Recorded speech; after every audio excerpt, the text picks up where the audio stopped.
The geographical manifestation of the anti-nuclear lobby is regularly treated with derision. Are nuclear-free zones misunderstood, or have they misfired? I think it's quite possible that it's been misunderstood by a lot of people. It's also been quite deliberately misrepresented by a lot of people. I mean, we are not really engaged in sticking our heads in the sand and believing that by calling ourselves nuclear-free zones, nuclear power, nuclear weapons and the prospects of nuclear disasters will go away. But they'd really like the nuclear trains to go away from London. Firemen say they're neither equipped or trained to cope with a nuclear accident. Their union warned they could just pour water, sound the alarm and wait for advice. David Bellin, Thames News.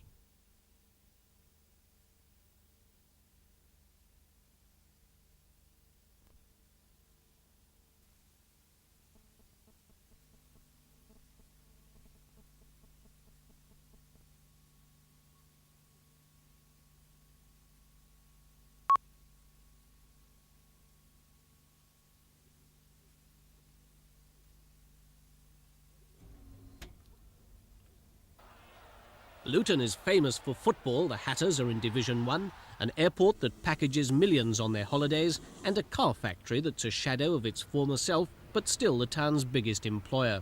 It was a Tory town for 10 years. Labour are keen to end an era of opposition, but for the past 18 months, 7 Liberals have held the balance of power.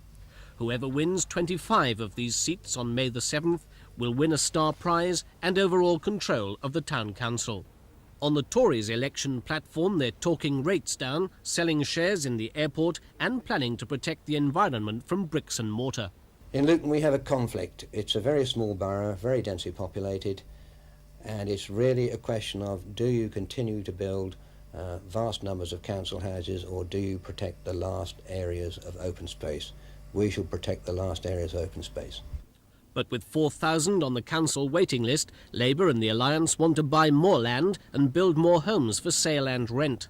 A town that's known the halcyon days of the UK motor trade has lost 12,000 manufacturing jobs since 1979.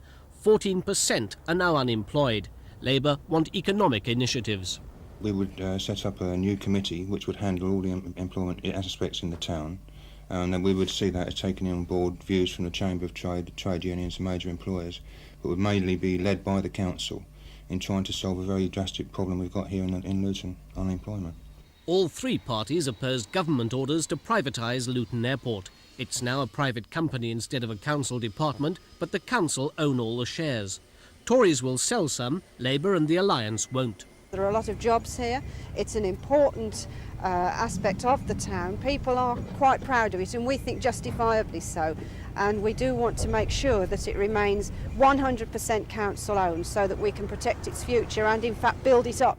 7,000 people already work at the airport, and more jobs are promised now it has the go-ahead to expand from 3 to 5 million passengers a year. Airport, rates, homes, jobs. Who's got the answers most voters want, and have the voters made their minds up? Well, more or less. I'm not going to tell you. Definitely. Yeah. And it's a secret. Luton is not a typical Tory town in a true blue shire, but it shows town hall Tories under pressure. Labour locally determined to defy the national opinion polls, and the Alliance enjoying 3-party politics. David Bellin in Luton for Thames News.